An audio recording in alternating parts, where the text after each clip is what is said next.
Agitonem nostrum in nomine Domini. Of course, when you deal with the Old Testament, you're going to deal with quite some bare facts of fallen nature.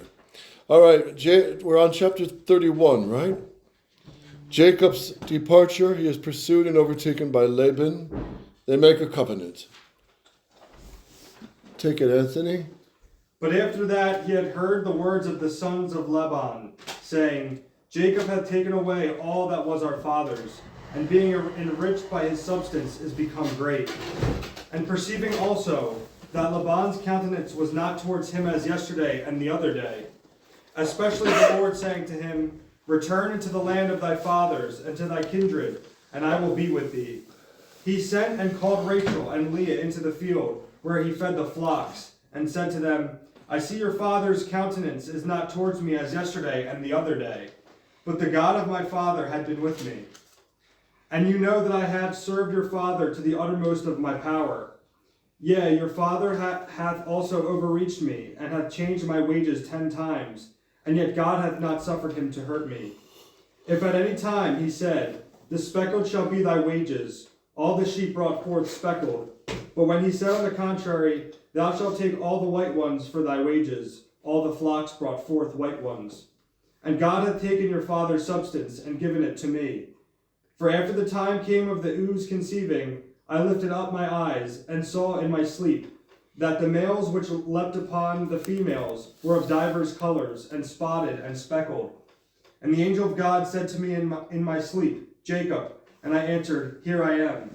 And he said, Lift up thy eyes, and see that all the males leapt upon the females are of divers colors, spotted and speckled. For I have seen all that Laban hath done to thee. I am the God of Bethel, where thou didst anoint the stone, and make a vow to me. Now therefore arise and go out of this land, and return into thy native country.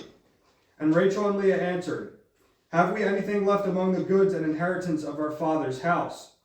Hath he not counted us as strangers, and sold us, and eaten up the price of us? But God hath taken our father's riches, and delivered them to us and to our children. Wherefore do all that God hath commanded thee. Then Jacob rose up, and having set his children and wives upon camels, went his way. And he took all his substance and flocks, and whatsoever he had gotten in Mesopotamia, and went forward to Isaac his father, to the land of Canaan. At that time Laban was gone to shear his sheep, and Rachel stole away her father's idols. And Jacob would not confess to his father. Footnote, her father's idols. By this it appears that Laban was an idolater. And some of the fathers are of the opinion that Rachel stole away these idols to withdraw him from idolatry, removing the occasion of his sin. Interesting. Okay, verse 20. And Jacob would not confess to his father-in-law that he was flying away. And when he was gone together with all that belonged to him, and having passed the river, was going on towards Mount Galaad, it was told Laban on the 3rd day that Jacob fled. And he took his brethren with him, and pursued after him 7 days, and overtook him in the Mount of Galaad. And he saw in a dream God saying to him, Take heed thou speak not anything harshly against Jacob. Now Jacob had pitched his tent in the mountain, and when he, with his brethren, had overtaken him, he pitched his tent in the same Mount of Galaad. And he said to Jacob, Why hast thou done thus, to carry away, without my knowledge, my daughters as captives taken with the sword? Why wouldst thou run away privately, and not acquaint me, that I might have brought thee on the way with joy, and with songs, and with timbrels, and with harps? Thou hast not suffered me to kiss my sons and daughters. Thou hast done foolishly, and now indeed it is in my power to return thee evil. But the God of your father said to me yesterday, Take heed thou speak not anything harshly against Jacob. Suppose thou didst desire to go to thy friends, and hadst a longing after thy father's house. Why hast thou stolen away my gods? Jacob answered, That I departed unknown to thee. It was for fear lest thou would take away thy daughters by force. But whereas thou chargest me with theft, with whomsoever thou shalt find thy gods, let him be slain before our brethren. Search, and if thou find any of thy things with me, take them away. Now when he said this, he knew not that Rachel had stolen the idols. So Laban went into the tent of Jacob and of Leah, and of both the handmaids, and found them not. And when he was entered into Rachel's tent, she, in haste, hid the idols under the camel's furniture, and sat upon them. And when he had searched all the tent, and found nothing, she said, Let not my Lord be angry, that I cannot rise up before thee, because it has now happened to me according to the custom of women. So his careful search was in vain. And Jacob, being angry, said in a chiding manner, For what fault of mine, or for what offense on my part, hast thou so hotly pursued me, and searched all of my household stuff? What hast thou found of all the substance of thy house? Lay it here before my brethren, and thy brethren, and let them judge between me and thee. Have I therefore been with thee 20 years? Thy ewes and goats were not barren, the rams of thy flocks I did not eat. Neither did I show thee that which the beast had torn. I made good all the damage. Whatsoever was lost by theft, thou didst exact it of me. Day and night was I parched with heat and with frost, and sleep departed from my eyes. And in this manner have I served thee in the house 20 years, 14 for thy daughters, and 6 for thy flocks. Thou hast changed also my wages 10 times. Unless the God of my father Abraham and the fear of Isaac had stood by me, peradventure now thou hadst sent me away naked. God beheld my affliction and the labor of my hands, and rebuked thee yesterday. Laban answered him, The daughters are mine, and the children and thy flocks, and all things that thou seest are mine. What can I do to my children and grandchildren? Come therefore, let us enter into a league, that it may be for a testimony between me and thee. And Jacob took a stone and set it up for a title. And he said to his brethren, Bring hither stones. And they, gathering stones together, made a heap, and they ate upon it. And Laban called it the witness heap, and Jacob the hillock of testimony, each of them according to the propriety of his language. And Laban said, This heap shall be a witness between me and thee this day. And therefore the name thereof was called Galad, that is, the witness heap. The Lord behold and judge between us, when we shall be gone one from the other. If thou afflict my daughters, and if thou bring in other wives over them, none is witness of our speech but God, who is present and beholdeth. And he said again to Jacob, Behold this heap, and the stone which I have set up between me and thee, shall be a witness. This heap, I say, and the stone, be they for a testimony, if either I shall pass beyond it going towards thee, or thou shalt pass beyond it thinking harm to me. The God of Abraham and the God of Nachor, and the God of their father, judge between us. And Jacob swore by the fear of his father. And after he had offered sacrifices in the mountain, he called his brethren to eat bread. And when they had eaten, they lodged there. But Laban arose in the night, and kissed his sons and daughters, and blessed them, and returned to his place. Okay, so Laban and Jacob come to some truce, building a heap of rock. Chapter 32. Again, I repeat, I don't know all the details, but I bet you any of the fathers would dig out how this all, in some way, points to our Lord. Chapter 32, Gabriel.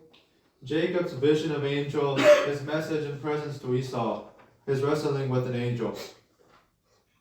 Jacob also went on the journey he had begun, and the angels of God met him. And when he saw them, he said, These are the camps of God. And he called the name of that place Ma'anaim, that is, camps. And he sent messengers before him to Esau, his brother, to the land of Seir, to the country of Edom. And he commanded them, saying, Thus shall you speak to my lord Esau. Thus saith thy brother Jacob, I have sojourned with Laban, and have been with him until this day. I have oxen and asses and sheep and men servants and women servants. And now I send a message to my lord, that I might find favor in thy sight. And the messengers returned to Jacob, saying, We came to Esau thy brother, and behold, he cometh with speed to meet thee with 400 men. Then Jacob was greatly afraid, and in his fear divided the people that was with him, and the flocks, and the sheep, and the oxen, and the camels, into 2 companies, saying, If Esau come to one company and destroy it, the other company that is left shall escape. And Jacob said, O God of my father Abraham, and God of my father Isaac, O Lord, who saidst to me, Return to thy land and to the place of thy birth, and I will do well for thee. I am not worthy of the least of all thy mercies, and of the truth which thou hast fulfilled to thy servant. With my staff I passed over this Jordan, and now I return with 2 companies. Deliver me from the hand of my brother Esau, for I am greatly afraid of him, lest perhaps he come and kill the mother with the children. Thou didst say that thou wouldest do well by me, and multiply my seed like the sand of the sea, which cannot be numbered for multitude. And when he had slept there that night, he set apart of the things which he had presents for his brother Esau, 200 she-goats, 20 he-goats, 200 ewes, and 20 rams, 30 milch camels with their colts, 40 kine, and 20 bulls, 20 she-asses, and 10 of their fowls. And he sent them by the hands of his servants, every drove by itself. And he said to his servants, Go before me, and let there be a space between drove and drove. And he commanded the first, saying, If thou meet my brother Esau, and he ask thee, Whose art thou? Or whither goest thou? Or whose are these before thee? Thou shalt answer, Thy servant Jacob's. He hath set them as a present to my lord Esau, and he cometh after us. In like manner he commanded the second and the third, and all that followed the droves, saying, Speak ye the same words to Esau when ye find him. And ye shall add, Thy servant Jacob himself also followeth after us. For he said, I will appease him with the presents that go before, and afterwards I will see him. Perhaps he will be gracious to me. So the presents went before him, but he himself lodged that night in the camp. And rising early, he took his 2 wives and his 2 handmaids, with his 11 sons, and passed over the ford of Jabbok. And when all things were brought over that belonged to him, he remained alone, and behold, a man wrestled with him till morning. And when he saw that he could not overcome him, he touched the sinew of his thigh, and forthwith it shrank. Okay, stop. Chapter 32, Genesis, verse 24, a man. This was an angel in human shape, as we learn from O.C. 12:4. Look at, someone find O.C. 12:4. Oh, I've got it right here. And he prevailed over the angel and was strengthened. He wept and made supplication to him. He found him in Bethel, and there he spoke with us. Even the Lord, the God of hosts, the Lord is his memorial. All right, so it was an angel that he wrestled with. So Jacob would be the patron saint of wrestlers. And going all night long. You know how tough it is to go 10 minutes wrestling? Half an hour wrestling? But all night long, it tells you these guys they were tough. To wrestle all night, you'd be so exhausted and sweaty. You'd be wiped out completely. Right? If you wrestle for an hour, just intense wrestling for an hour is a lot. And even the professional wrestlers, they don't even last that long. How long is a wrestling match? I don't even know. It's 12 or 15 minutes, I think. It's broken up too. Yeah, it's broken up. So it tells you what kind of fiber these men were built with. He is called God, verse 28 and 30, because he represented the person of the Son of God. This wrestling in which Jacob, assisted by God, was a match for an angel, was so ordered, verse 28, that he might learn by this experiment of the divine assistance that neither Esau nor any other man should have power to hurt him. It was also spiritual, as appears by his earnest prayer, urging and at last obtaining the angel's blessing. So they wrestled all night, and then he asked for his blessing. Which is what wrestlers do. They tear each other apart, or boxers, or teams, tear each other apart, and then at the end they shake hands. That's very manly, and it needs to be instilled in boys' sports. That you have, what do they call that? Sportsmanship. Yeah, the virtue of sportsmanship. And so he wrestled with him till morning. Verse 25. And when he saw that he could not overcome him, he touched the sinew of his thigh, and forthwith it shrank. So the angel touched Jacob's thigh, and for the rest of his life he will limp from this injury. 26. And he said to him, Let me go, for it is break of day.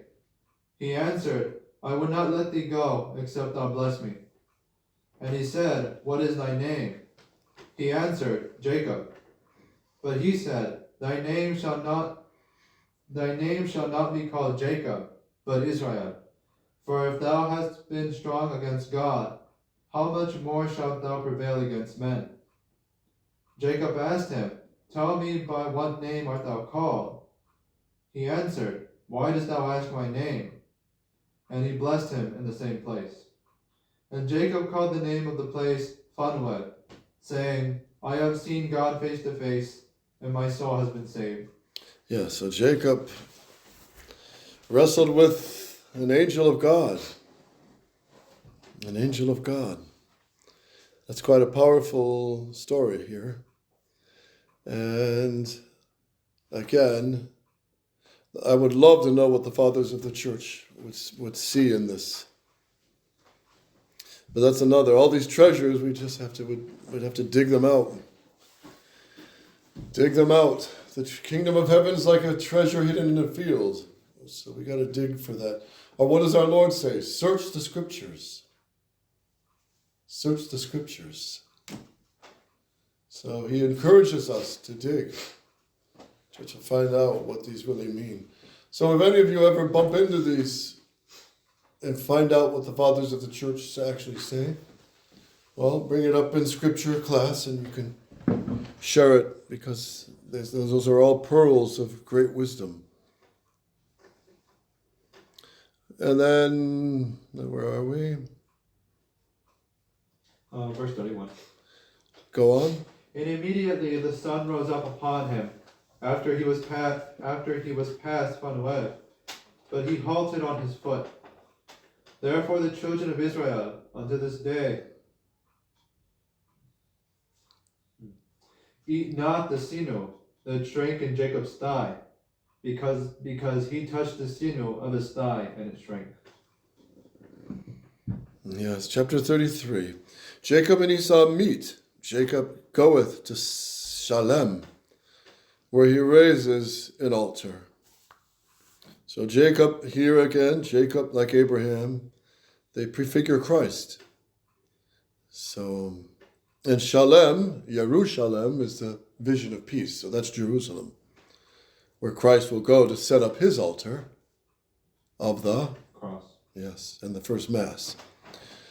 Okay, Michael.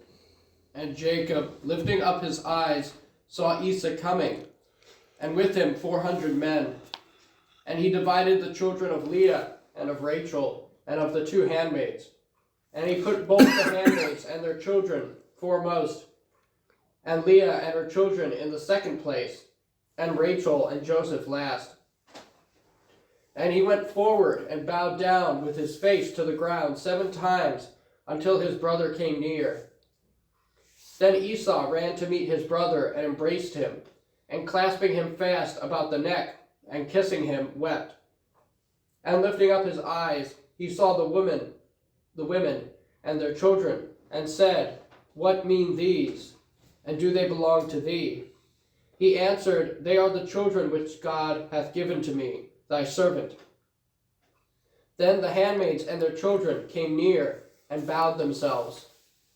Leah also with her children came near and bowed down in like manner. And last of all, Joseph and Rachel bowed down. And Esau said, What are the droves that I met? He answered, that I might find favor before my Lord. But he said, I have plenty, my brother. Keep what is thine for thyself. And Jacob said, Do not so, I beseech thee. But if I have found favor in thy eyes, receive a little present at my hands. For I have seen thy face, as if I should have seen the countenance of God. Be gracious to me. And take the blessings which I have brought thee, and which God hath given me, who giveth all things. He took it with much ado, to his brother's earnest pressing him. At his brother's. At his brother's earnest pressing him. And said, Let us go on together, and I will accompany thee in thy journey. And Jacob said, My Lord, thou knowest that I have with me tender children, and sheep, and kin with young, which if I should cause to be overdriven, in one day all the flocks will die. May it please my Lord to go before his servant, and I will follow softly after him, as I shall see my children to be able, until I come to my Lord in Sire. Esau answered, I beseech thee, that some of my people at least, who are with me, may stay to accompany thee in the way. And he said, There is no necessity. I want nothing else, but only to find favor, my Lord, in thy sight. So Esau returned that day the way that he came to Sire. And Jacob come to Succoth, where having built a house and pitched tents, he called the name of that place Succoth, that is, tents. All right. So that verse about, I have children, sheep, kin, and all the young ones, and I can't keep up with your pace. I have to adapt the pace to the little ones. So you go ahead and I'll follow. St. Francis de Sales quotes this. And he quotes it applying it to a religious house where he says basically the mother superior or the superior has to sometimes adapt to the frailties of the members of the religious house. So he uses this example. So sometimes you have to, like in the rule of St. Benedict, it says, let the sick be tended to and cared for. And even if it helps them to recover, let them even eat meat. And St. Benedict's rule allows for meat for children, for the young boys who are under 21, they're allowed to have meat because they're still growing. They need the extra protein. So that's an example of having that oversight and charity to adapt the pace. So, but, like St. Benedict so wisely says, but be careful lest the sick start taking advantage. It's not bad having breakfast every day in bed, and they come and check on me every so often. And, hey, I'll take another tea, okay? Make sure there's sugar and hold off a little bit on the lemons, right? And so Benedict is a little bit. He knows human nature can be sick and they need attention, but some, not all, but some would take advantage of this. And, hey, let's extend my sickness another few days. This is not so bad, right? So St. Benedict in his rule, he says, but if the sick are capable, let them work what they can do for the good of the monastery. So if they can lick envelopes, let them do it. If they can, paint statues or rocks or polish brass, let them do it. So you see his wisdom? So adapt to the weakness and incapacity of some of the members, but without giving in to their weakness and them perhaps taking advantage of it. You see the wisdom behind all that? Yes. So that's why he says in the rule, if there is a sick brother, let a brother be assigned to go check on him. And if he's really sick, then all right, they'll bring him food and take care of him. But if he's not and he's just sleeping in, then urge him and encourage him to come down and glorify God in the divine office. So isn't that interesting? So that's another detail from St. Francis de Sales. So adapt, and good fathers know that. They have to adapt. They go on a hike. They know they can't do a huge hike because if they have the little children, you just have to do a little walk in a family. And that's just how it is, right? Okay. Pick up where we leave off. Verse 18, yes. And he passed over to Salem, a city of the Sychemites, which is in the land of Canaan, after he returned from Mesopotamia of Syria, and he dwelt by the town. And he bought that part of the field in which he pitched his tents, of the children of Hamor, the father of Sichem, for 100 lambs. And raising an altar there, he invoked upon it the most mighty God of Israel. Okay, so Jacob in this case represents Christ, prefigures Christ, going to Jerusalem, buys the property. So Jerusalem will be the Holy Land, the sacred grounds where Christ will walk, and be sanctified by setting up the altar of the first Mass on what night? Holy Thursday. And the ultimate altar where and when? On the cross. On Good Friday. Yes. So is it St. Mark who says he was crucified at 9 a.m.? Is it St. Mark who says that or Matthew? I think it's St. Mark. But St. John says he's crucified at 12 noon. So the Gospels contradict, therefore they're all false. Is that true? No. So how does St. Augustine settle this seeming contradiction? So St. Mark is saying he was crucified by their tongues. Like they crucified him by their tongues. Who did? The sentence was carried. Who crucified him by their tongues? The Jews By shouting. crucify him. At what time? 9. Yes. So And then he was actually physically crucified on the cross at 12 a.m. But the sentence was carried 12 out. noon. 12 noon, I'm sorry. Yes. 12 noon. So yes, St. Mark says 9 o'clock they was crucified. Well, the sentence was passed by Pilate. Okay, I washed my hands.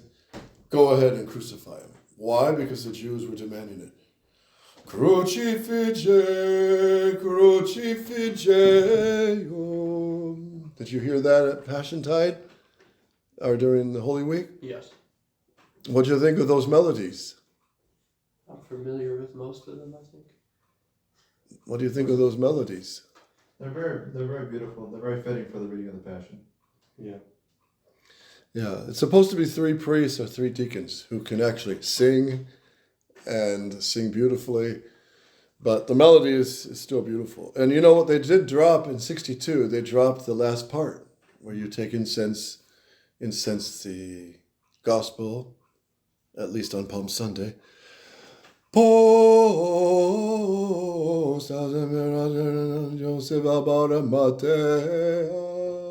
Remember that part? And the corpus Jesu. That is one of the most beautiful hymns. It had to be a divinely inspired monk who wrote that. It's an enormously beautiful hymn, right?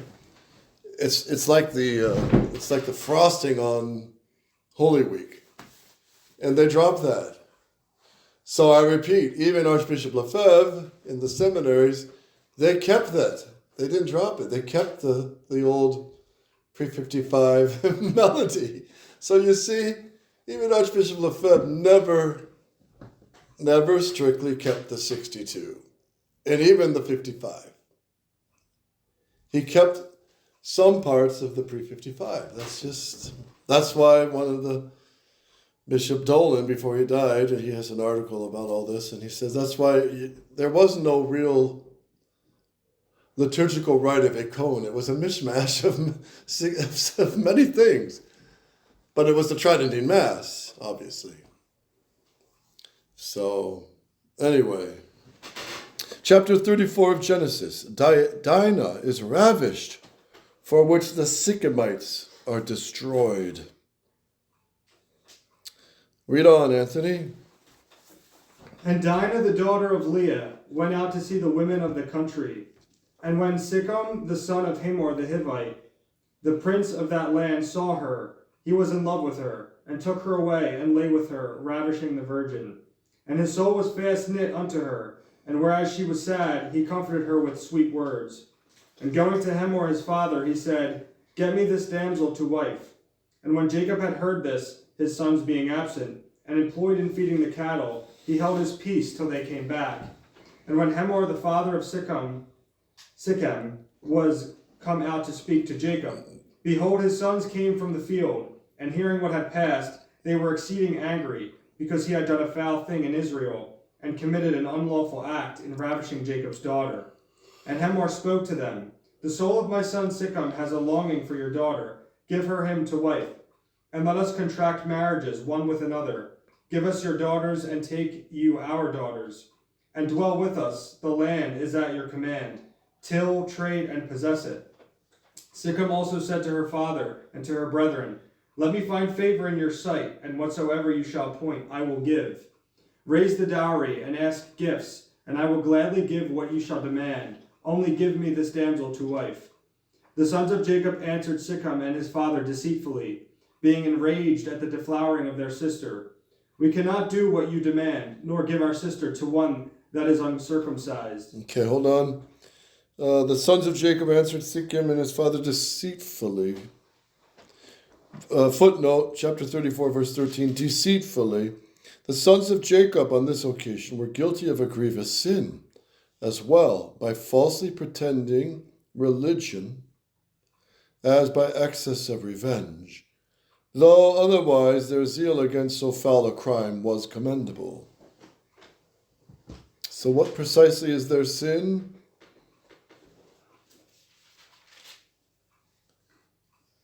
Falsely pretending religion.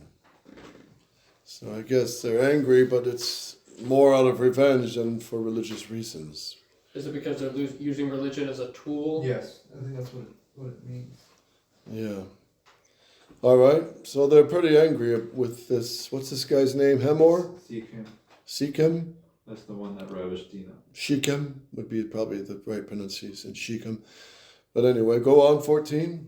We cannot do what you demand, nor give our sister to one that is uncircumcised, which with us is unlawful and abominable. But in this we may be allied with you, if you will be like us, and all the male sex among you be circumcised. Then will we mutually give and take your daughters and ours, and we will dwell with you, and will be one people. But if you will not be circumcised, we will take our daughter and depart. Their offer pleased Hamor and Shechem his son. And the young man made no delay, but forthwith fulfilled what was required, for he loved the damsel exceedingly, and he was the greatest man in all his father's house. And going into the gate of the city, they spoke to the people, These men are peaceable, and are willing to dwell with us. Let them trade in the land and till it, which being large and wide, wanteth men to till it. We shall take their daughters for wives, and we will give them ours. One thing there is for which so great a good is deferred. We must circumcise every male among us, following the manner of the nation. And their substance and cattle and all that they possess shall be ours. Only in this let us condescend, and by dwelling together we shall make one people. And they all agreed and circumcised all the males. And behold, the third day, when the pain of the wound was greatest, 2 of the sons of Jacob, Simeon and Levi, the brothers of Dinah, taking their swords, entered boldly into the city, and slew all the men. And they killed also Hamor and Shechem, and took away their sister Dinah out of Shechem's house. And when they were gone out, the other sons of Jacob came upon the slain, and plundered the city in revenge of the rape. And they took their sheep and their herds and their asses, wasting all they had in their houses and in their fields, and their children and wives they took captive. And when they had boldly perpetrated these things, Jacob said to Simeon and Levi, "You have troubled me and made me hateful to the Canaanites and the Perizzites, the inhabitants of this land. We are few. They will gather themselves together and kill me, and both I and my house shall be destroyed." They answered, "Should they abuse our sister as a strumpet?" Oh, this is getting heated, isn't it? Agitatorem nostrum in nomine Domini. We go to